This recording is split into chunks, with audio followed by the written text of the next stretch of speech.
Salam alaikum, j'espère que vous allez tous bien, Inch'Allah.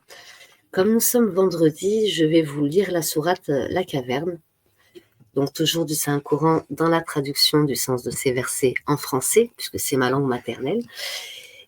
Et je voulais également vous inviter, si vous êtes des personnes qui tombaient sur cette vidéo et qui ne connaissaient pas le Coran, juste de prêter attention et écouter cette sourate pour que vous puissiez constater par vous-même que le Saint-Coran ne détient à l'intérieur aucune tortuosité. Vraiment aucune tortuosité. Donc la sourate 18. Bismillah ar-Rahman ar-Rahim. A'udhu billahi min shaitanir rajim. Au nom d'Allah, le tout miséricordieux, le très miséricordieux. Louange à Allah qui a fait descendre sur son serviteur le livre. Et il n'y a point introduit de tortuosité.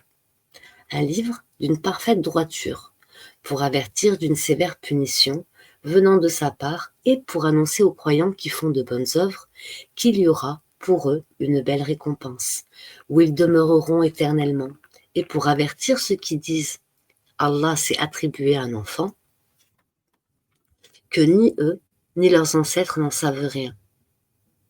C'est une monstrueuse parole qui sort de leur bouche. Ce qu'ils disent n'est que mensonge.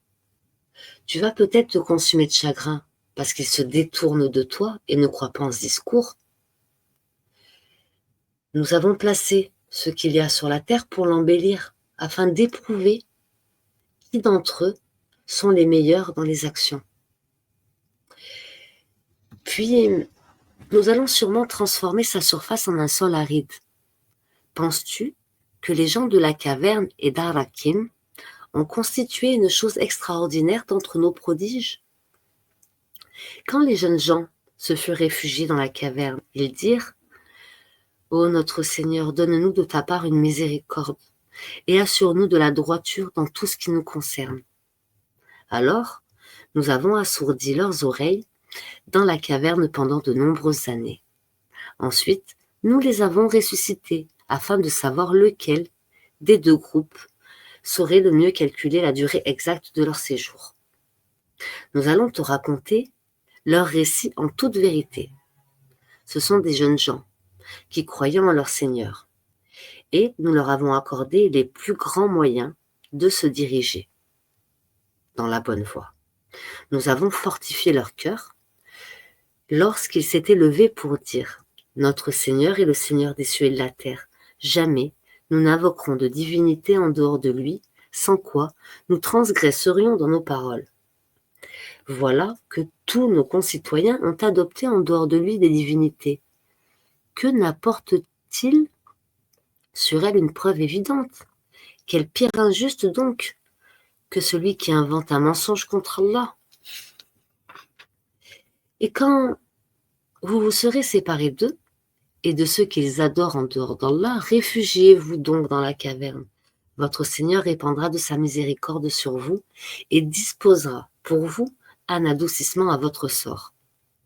Tu aurais vu le soleil quand il se lève s'écarter de leur caverne vers la droite, et quand il se couche passer à leur gauche, tandis qu'eux-mêmes sont là dans une grande partie spacieuse.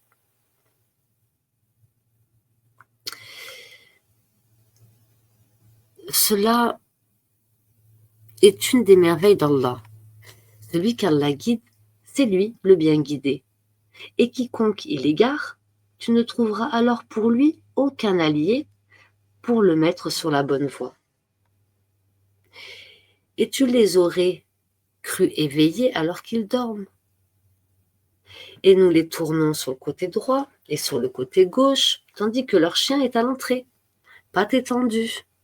Si tu les avais aperçus, certes, tu leur aurais tourné le dos en fuyant et tu leur aurais certainement assuré, mais tu aurais été assurément rempli d'effroi envers eux. Et c'est ainsi que nous les ressuscitâmes, afin qu'ils s'interrogent entre eux. L'un parmi eux dit: Combien de temps avons-vous demeuré là? Ils dirent: Nous avons demeuré un jour ou une partie d'un jour. D'autres dirent: votre Seigneur sait mieux combien de temps vous avez demeuré. Envoyez donc l'un de vous à la ville avec votre argent que voici, pour qu'il voie quel aliment est le plus pur, et qu'il vous en apporte de quoi vous nourrir, qu'il agisse avec tact, et qu'il ne donne l'éveil à personne sur vous. Si jamais ils vous attrapent, ils vous lapideront ou vous feront retourner à leur religion, et vous ne réussirez alors plus jamais. Et c'est ainsi que nous fîmes qu'ils furent découverts, afin que les gens de la cité sachent que la promesse d'Allah est vérité, et qu'il n'y ait point de doute au sujet de l'heure. Allah aussi ne dispute-t-il leur... pardon, je vais reprendre. Et c'est ainsi que nous fîmes qu'ils furent découverts, afin qu'ils sachent que la promesse d'Allah est vérité, et qu'il n'y ait point de doute au sujet de l'heure. Aussi se disputèrent-ils à leur sujet, et déclarèrent-ils: construisez sur eux un édifice. Leur Seigneur les connaît mieux. Mais ceux qui l'emportèrent dans la discussion dirent: élevons sur eux un sanctuaire. Ils diront: ils étaient 3 et le 4e était leur chien. Et ils diront en conjecturant sur leur mystère qu'ils étaient 5, le 6e était leur chien. Et ils diront 7, le 8e était leur chien. Dit: mon Seigneur connaît mieux leur nombre. Et il n'en est que très peu qui le savent. Ne discutent à leur sujet que d'une façon apparente et ne consultent personne en ce qui les concerne. Et ne dis jamais à propos d'une chose: je la ferai sûrement demain, sans ajouter Inch'Allah, si Allah le veut. Et invoque ton Seigneur quand tu oublies et dis: je souhaite que mon Seigneur me guide et me ramène plus près de ce qui est correct. Or, ils demeurèrent dans leur caverne 300 ans et en ajoutèrent 9. Dis: Allah sait mieux combien de temps ils demeurèrent là. À lui appartient l'inconnaissable des cieux et de la terre, comme il est voyant et audient. Ils n'ont aucun allié en dehors de lui, et il n'associe personne à son commandement. Et récite ce qui t'a été révélé du livre de ton Seigneur. Nul ne peut changer ses paroles, et tu ne trouveras en dehors de lui aucun refuge. Fais preuve de patience, en restant avec ceux qui invoquent leur Seigneur, matin et soir, désirant sa face, et que tes yeux ne se détachent point d'eux, en cherchant le faux brillant de la vie sur terre. Et n'obéis pas à celui dont nous avons rendu le cœur inattentif à notre rappel, qui poursuit sa passion et dont le comportement est outrancier. Et dis: la vérité émane de votre Seigneur. Quiconque le veut, qu'il croit, et quiconque le veut, qu'il mécroit. Nous allons préparer pour les injustes un feu dont les flammes les cernent, et s'ils implorent à boire, on les abreuvera d'une eau comme du métal fondu sur le visage. Quelle mauvaise boisson et quelle détestable demeure. Ceux qui croient et font de bonnes œuvres, vraiment, nous ne laissons pas perdre la récompense de celui qui fait le bien. Voilà ceux qui auront les jardins de séjour éternel sous lesquels coulent les ruisseaux. Ils y seront parés de bracelets d'or et se vêtiront d'habits verts de soie fine et de brocart, accoudés sur les divans bien ornés. Quelle belle récompense et quelle belle demeure. Donne-leur l'exemple de 2 hommes. À l'un d'eux, nous avons assigné 2 jardins de vignes que nous avons entourés de palmiers, et nous avons mis entre les 2 jardins des champs cultivés. Les 2 jardins produisaient leur récolte sans jamais manquer, et nous avons fait jaillir entre eux un ruisseau. Et il y avait des fruits, et dit alors à son compagnon avec qui il conversait, donc le deuxième, qui n'a pas eu les 2 jardins: je possède bien plus que toi, et je suis plus puissant que toi grâce à mon clan. Je possède bien plus de biens que toi, et je suis bien plus puissant que toi grâce à mon clan. Excusez-moi, il faut que je recharge l'ordinateur. Voilà. Pardon, bismillah. J'en étais donc, ceux qui croient et font de bonnes œuvres, vraiment, nous ne laissons pas perdre la récompense de celui qui fait le bien. Voilà ceux qui auront les jardins de séjour éternel, sous lesquels coulent les ruisseaux. Ils y seront parés de bracelets d'or et se vêtiront d'habits verts et de soie fine et de brocart, accoudés sur les divans, bien ornés. Quelle bien récompense et quelle belle demeure. Donne-leur l'exemple de 2 hommes. À l'un d'eux, nous avons assigné 2 jardins de vignes que nous avons entourés de palmiers. Et nous avons mis entre les 2 jardins des champs cultivés. Les 2 jardins produisaient leur récolte sans jamais manquer. Et nous avons fait jaillir entre eux un ruisseau. Et il avait des fruits.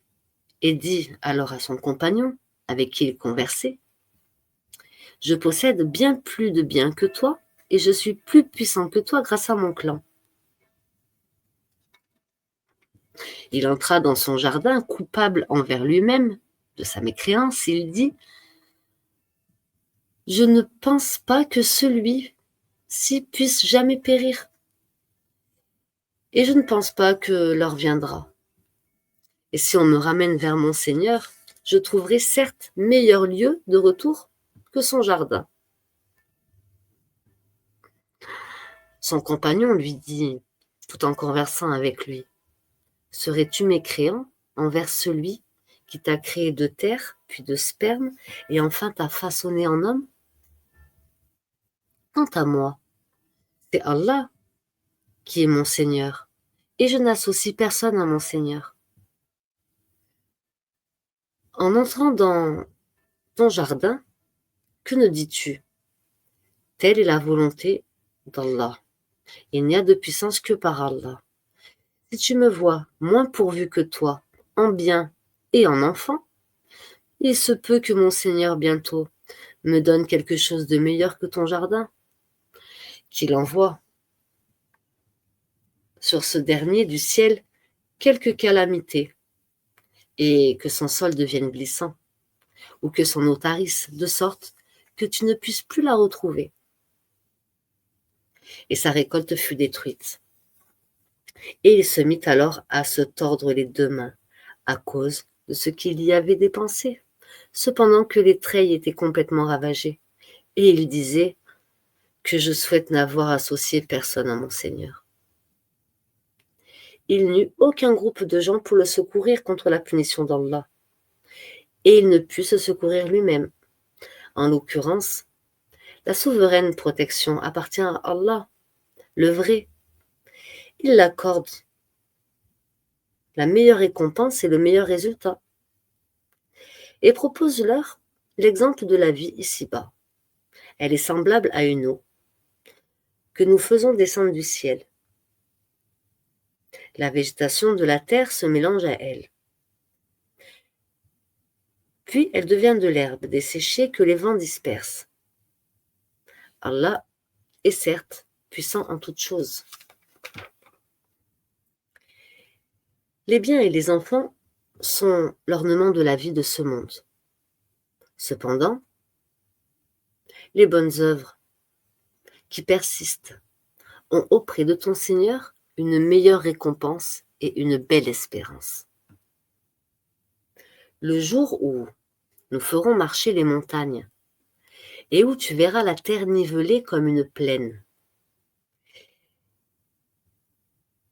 entre parenthèses comme une plaine, donc, et nous les rassemblerons sans en omettre un seul. Donc, le jour où nous ferons marcher les montagnes et où tu verras la terre nivelée, et nous les rassemblerons sans en omettre un seul, et ils seront présentés en rang devant ton Seigneur. Vous voilà venus à nous, comme nous vous avons créé la première fois. Pourtant, vous prétendiez que nous ne remplirions pas nos promesses. Et on déposera le livre de chacun. Alors tu verras les criminels effrayés à cause de ce qu'il y a dedans dire « Malheur à nous ! Qu'a donc ce livre à nos maîtres de mentionner ni péché véniel, ni péché capital ?» Et ils trouveront devant eux tout ce qu'ils ont œuvré. Et ton Seigneur ne fait du tort à personne. Et lorsque nous dîmes aux anges, prosternez-vous devant Adam, ils se prosternèrent, excepté Iblis, qui était du nombre des djinns et qui se révolta contre le commandement de son Seigneur. Alors cependant, allez-vous cependant le prendre, ainsi que sa descendance, pour allier en dehors de moi, alors qu'ils vous sont ennemis? Quel mauvais échange pour les injustes!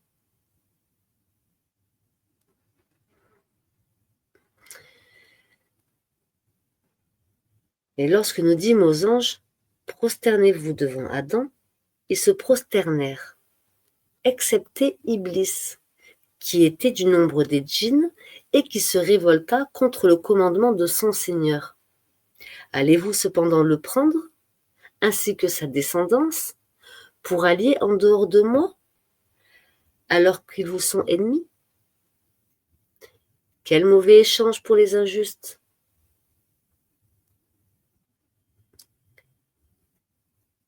Je ne les ai pas pris comme témoins de la création des cieux et de la terre, ni de la création de leur propre personne. Et je n'ai pas pris comme aide ceux qui égarent. Et le jour où il dira « Appelez ceux que vous prétendiez être mes associés », ils les invoqueront, mais eux ne leur répondront pas. Nous aurons placé entre eux une vallée de perdition, et les criminels verront le feu. Ils seront alors convaincus qu'ils y tomberont et n'en trouveront pas d'échappatoire.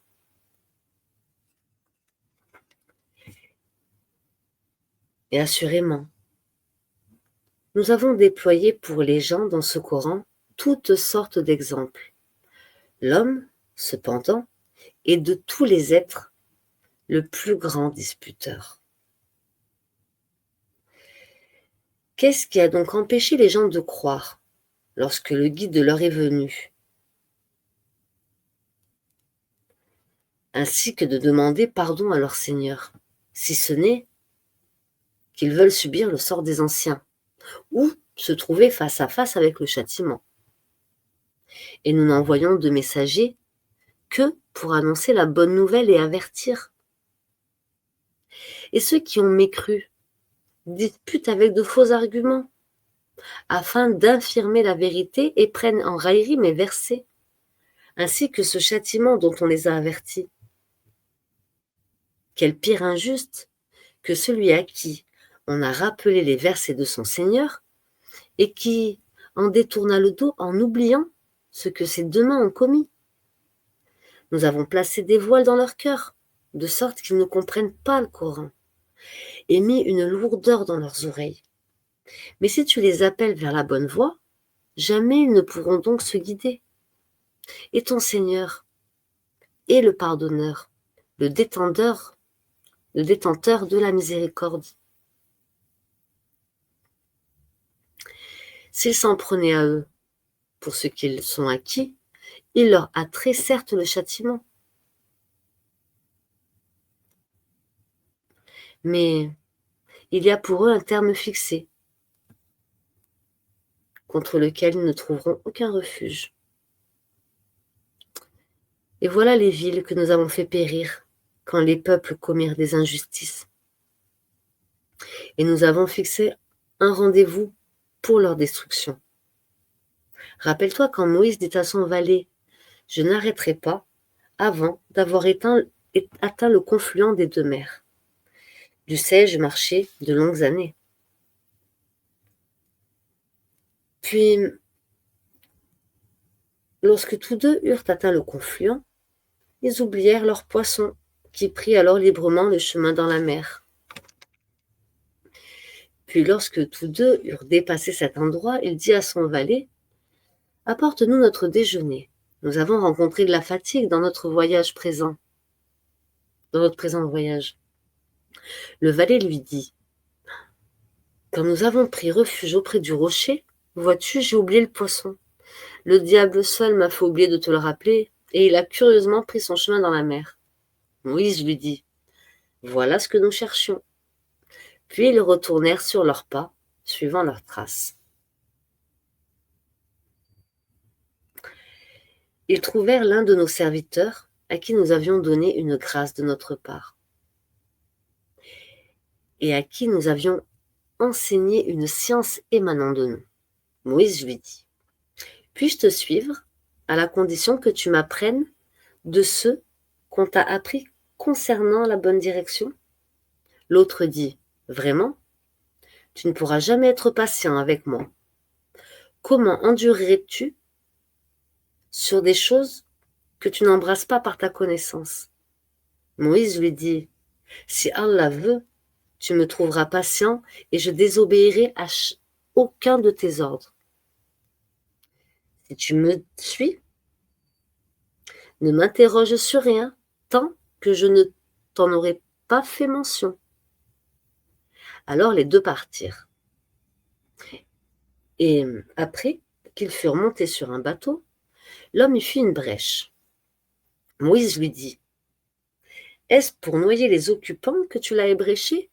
Tu as certes commis une chose monstrueuse. » L'autre lui répond: « Ne t'ai-je pas dit que tu ne pourrais pas garder patience en ma compagnie? » « Ne t'en prends pas à moi, dit Moïse, pour un oubli de ma part, et ne m'impose pas une grande difficulté dans mon affaire. » Puis ils partirent tous deux, et quand ils eurent rencontré un enfant, l'homme le tua.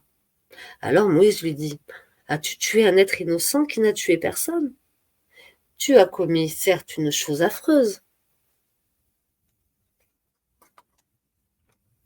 L'autre lui dit: « Ne t'ai-je pas dit que tu ne pourrais pas garder patience en ma compagnie? Si après cela je t'interroge sur quoi que ce soit, dit Moïse, alors ne m'accompagne plus. Tu seras alors excusé de te séparer de moi. » Ils partirent donc tous deux, et quand ils furent arrivés à un village habité, ils demandèrent à manger à ses habitants, mais ceux-là refusèrent de leur donner l'hospitalité. Ensuite, ils y trouvèrent un mur, sur le point de s'écrouler. L'homme le redressa. Alors Moïse lui dit: « Si tu voulais, tu aurais pu réclamer pour cela un salaire. »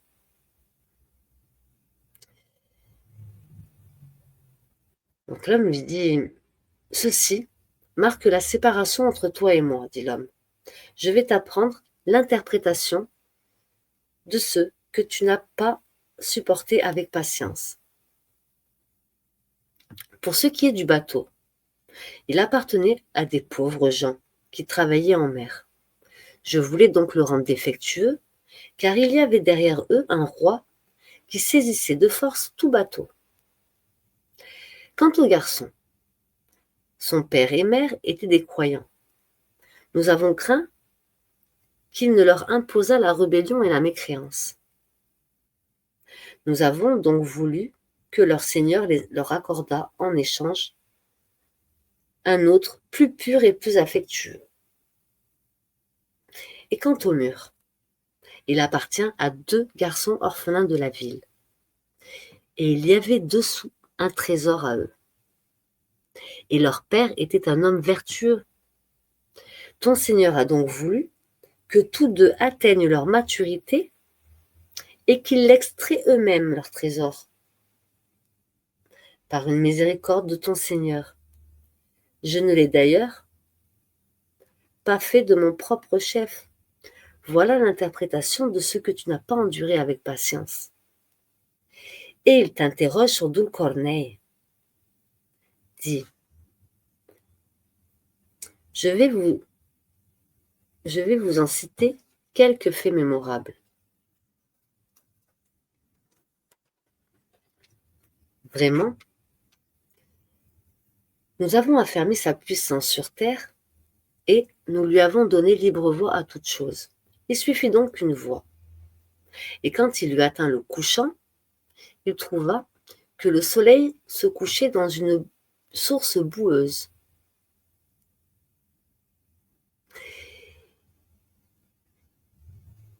Et auprès d'elle, il trouva une peuplade.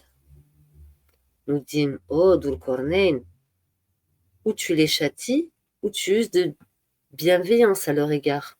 Il dit, quant à celui qui est injuste, nous le châtierons. Ensuite, il sera ramené vers son Seigneur, qui le punira d'un châtiment terrible. Et quant à celui qui croit et fait de bonnes œuvres, il aura, en retour, la plus belle des récompenses. Et nous lui donnerons des ordres faciles à exécuter. Puis, il suivit une autre voie. Et quand il eut atteint le levant, il trouva que le soleil se levait sur une peuplade à laquelle nous n'avions pas donné de voile pour s'en protéger. Et en fut ainsi. Et nous embrassons de notre science ce qu'il détenait. Puis il suivit une autre voie. Et quand il eut atteint un endroit situé entre les deux barrières, il trouva derrière elle une peuplade qui ne comprenait presque aucun langage. Ils dirent, ô Dhul Corneille, les Yajouj et les Majouj commettent du désordre sur terre. Est-ce que nous pouvons t'accorder un tribut pour construire une barrière entre eux et nous? Il dit, ce que mon Seigneur m'a conféré vaut mieux que vos dons.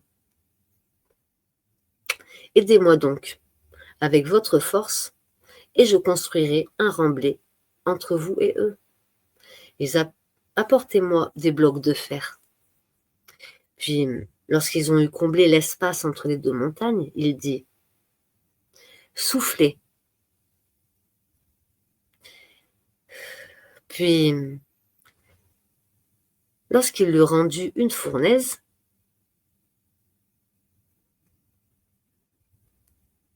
il dit, apportez-moi du cuivre fondu que je déverse dessus.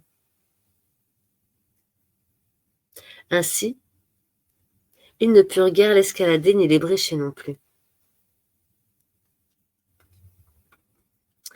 Il dit, c'est une miséricorde de la part de mon Seigneur. Mais lorsque la promesse de mon Seigneur viendra, il le nivellera. Et la promesse de mon Seigneur est vérité. Nous les laisserons ce jour-là déferler comme les flots les uns sur les autres, et on soufflera dans la trompe. Et nous les rassemblerons tous. Et ce jour-là, nous présenterons de très près l'enfer aux mécréants. Tous les yeux étaient couverts d'un voile qui les empêchait de penser à moi. Et ils ne pouvaient rien entendre non plus. Ceux qui ont mécru, comptent-ils donc pouvoir prendre pour alliés mes serviteurs en dehors de moi? Nous avons préparé l'enfer comme résidence pour les mécréants. Dit, voulez-vous que nous vous apprenions lesquels sont les plus grands perdants en œuvre? Ceux dont l'effort dans la vie présente s'est égaré, alors qu'ils s'imaginent faire le bien. Ceux-là qui ont nié les signes de leur Seigneur, ainsi que sa rencontre, leurs actions sont donc vaines. Nous ne leur assignerons pas de poids au jour de la résurrection. c'est que leur rétribution sera l'enfer, pour avoir mécru et pris en raillerie mes signes et mes messagers. Ceux qui croient et font de bonnes œuvres auront pour résidence les jardins du Firdao, où ils demeureront éternellement, sans désirer aucun changement. Dit, si la mer était une encre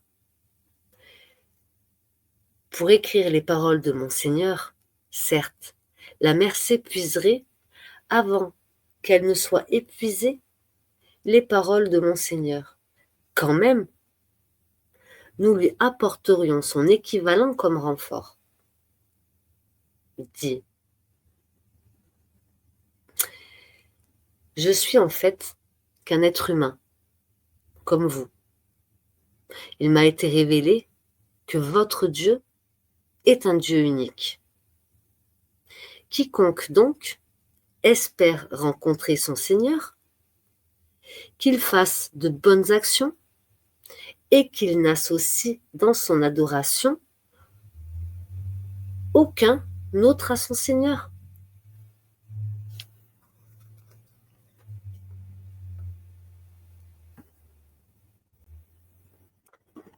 Je vous souhaite une très bonne journée et une très bonne méditation sur cette sourate, qui est la caverne, la sourate numéro 18 du Saint-Coran. Assalamu alaikum wa rahmatullahi wa barakatuh, mes frères et sœurs. Qu'Allah nous accorde aujourd'hui toutes ces bénédictions, que nos prières soient sur Mohammed et sur la famille de Mohammed, ainsi que sur Ibrahim et sur la famille d'Ibrahim. C'est un jour sacré, béni, où il est recommandé de prier beaucoup sur le prophète Mohammed sallallahu alayhi wa sallam, car c'est un vendredi où il a reçu la révélation de ce livre. Amin. Assalamu alaikum wa rahmatullahi wa barakatuh.